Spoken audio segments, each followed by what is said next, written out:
दोस्तों, आज जो कहानी मैं आपको सुनाने जा रही हूँ उसका शीर्षक है पढ़ी लिखी गंवार, जो कि निशा जैन जी द्वारा लिखी गई है। तो चलिए कहानी शुरू करते हैं। तुम्हें पता नहीं, खाना परोसने से पहले चक्कर देख लेना चाहिए एक बार कि नमक है या नहीं, कम है या ज़्यादा। कितना बकवास खाना बनाया है तुमने आज पूर्वी। खाने का एक कोर मुंह में रखते ही मोहित पूर्वी पर चिल्लाया। पूर्वी आज शायद नमक डालना भूल गई थी। ओह, नमक नहीं डाला क्या मैंने? सॉरी मोहित, ये लो नमक। नमक पकड़ाते हुए पूर्वी बोली। तो इसमें मुझे गंवार कहने की क्या ज़रूरत पड़ी? इतनी बड़ी गलती तो नहीं है। नमक डालना भूल गई होंगी आज जल्दी में। हाँ, तुम्हें तो हमेशा जल्दी लगी रहती है। पता नहीं घर पर रहकर क्या करती हो। ऑफिस जाना पड़ता तो पता नहीं खाना भी बना पाती या नहीं। मोहित तंज कसते हुए बोला। मोहित, ऑफिस का गुस्सा मुझ पर निकाल रही हो? घर पर रहकर क्या करती हूँ ये बताने की ज़रूरत नहीं है मुझे। पूर्वी का गला बोलते बोलते रुनने लगा। अब छोड़ो, बात का बतंगड़ मत बनाओ। मुझे तुमसे कोई बहस नहीं करनी, कहकर मोहित चुप हो गया। पर पूर्वी के गले से अब खाना नीचे नहीं उतर रहा था।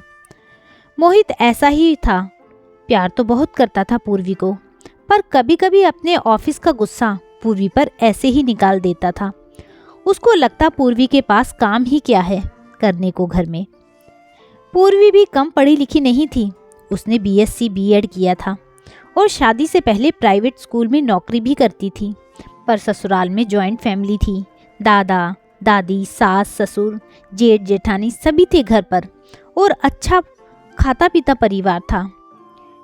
तो मोहित ने आगे नौकरी कंटिन्यू करने के लिए मना कर दिया ताकि वो घर पर रहकर उसके माता पिता की अच्छी देखभाल कर सके। शादी के 2 साल बाद मोहित का ट्रांसफ़र दूसरे शहर में हो गया और मोहित और पूर्वी यहीं शिफ्ट हो गए। मोहित का ऑफिस घर से कुछ दूरी पर था और वो सुबह जल्दी निकलता और लेट वापस आता। घर और बच्चों की सारी जिम्मेदारी पूर्वी पर आ गई थी। वो चाहते हुए भी नौकरी नहीं कर पाई। आज पूर्वी किसी काम से व्यस्त थी तो शायद नमक डालना भूल गई थी और उसी बात को लेकर मोहित उसे इतना गुस्सा रहा था। अचानक फ़ोन बजा। ट्रिन ट्रिन ट्रिन ट्रिन। पूर्वी फ़ोन उठाती है। हेलो पूर्वी, कैसी हो बेटा? हाँ माँ, मैं बस ठीक हूँ, आप बताओ। ठीक तो नहीं लग रही आवाज़ से। लग रहा है आज फिर अनबन हुई है मोहित जी से। बता, क्या बात है बेटा? माँ, अनबन हुई होती तो फिर भी ठीक था, पर यहाँ तो मोहित आए दिन मुझे पढ़ी लिखी गंवार घोषित करने में लगे रहते हैं। क्यों, ऐसा क्या हो गया बेटा? मोहित जी तो तेरी कितनी फिक्र करते हैं। हाँ करते हैं माँ, पर कभी कभी वो कुछ ऐसा बोल जाते हैं जिससे मेरे सारे किरे कराए पर पानी फिर जाता है। और पूर्वी नमक वाली बात माँ को बताती है और रोने लगती है। अरे बेटा, वो तो उन्होंने ऐसे ही गुस्से में बोल दिया होगा, तो दिल पर मत ले। कल तक तो वो बिल्कुल ही भूल जाएंगे ये सारा गुस्सा उस्सा। हाँ माँ, ठीक है, चलो मैं अब रखती हूँ, मेरा काम पड़ा है अभी। और रात में मोहित सच में सब भूल गया, पर पूर्वी को रह रह कर यही बातें याद आ रही थी कि तुम पढ़ी लिखी गंवार हो। खैर, रोते रोते कब उसकी आंख लग गई उसे पता ही नहीं चला। अगले दिन संडे था और मोहित को शाम को ऑफिस की किसी पार्टी में जाना था, तो वो पूर्वी से बोला, मेरे बालों में थोड़ा कलर कर दो प्लीज़ पूर्वी माय डियर। असल में बिना पूर्वी उसका कोई काम चलता ही नहीं था। फिर भी उसको क्रेडिट देने के बजाय वो उसे कुछ भी बोल देता था।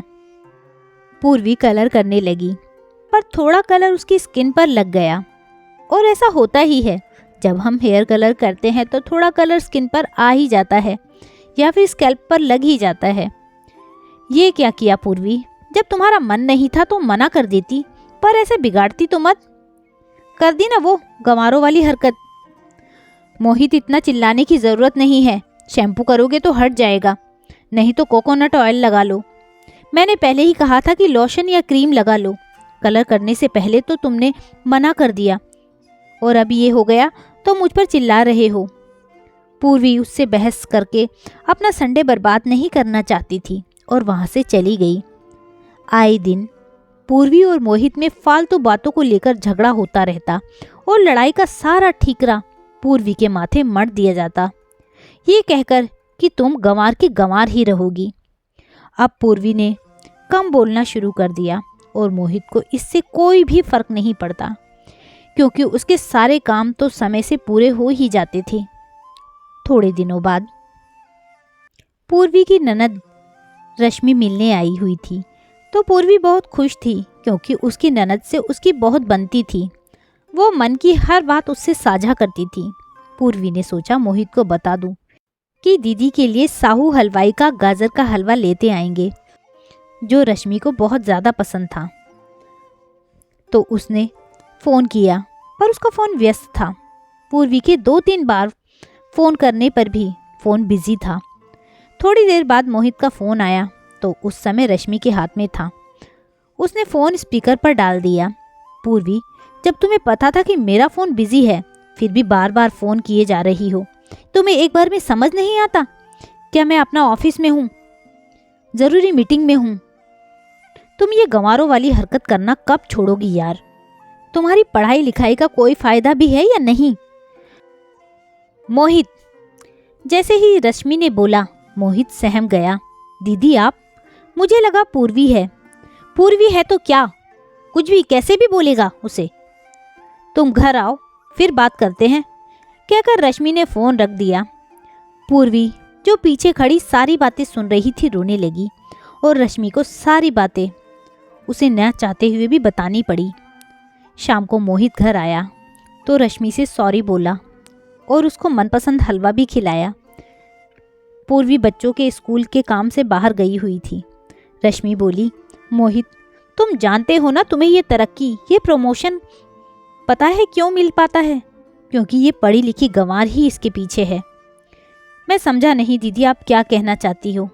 मोहित बोला, देख मोहित, ये घर की जिम्मेदारी, बच्चों की जिम्मेदारी, रिश्तेदारों की जिम्मेदारी सब पूर्वी ने अपने कंधों पर ले ली। तभी तो तू अपने काम, ऑफिस के काम को पूरा फोकस कर पाता है। घर का वातावरण, मम्मी पापा की सेहत का ध्यान, ज़रूरतों का ध्यान पूर्वी ने अच्छे से रखा।